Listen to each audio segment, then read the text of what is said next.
Hey there, buying your first car? You're in the right place. In just 3 minutes, I'll show you exactly how to pick the perfect first car for you. Let's get started. First step, ask yourself, how will I use my car? Daily commute, weekend hangouts, long road trips. If it's mostly city driving, a small, fuel-efficient car is ideal. If you'll travel a lot, focus on comfort and engine strength. You need a full budget, not just for the car price. Consider insurance, maintenance, fuel costs, registration fees. If your budget is tight, a well-maintained used car could be a smarter choice than an expensive new one. Look for cars known for reliability and low maintenance costs. Examples: Toyota Corolla, Honda Civic, Nissan Sunny.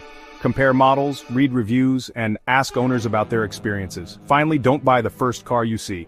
Always test drive it, and if it's used, bring a mechanic to inspect it.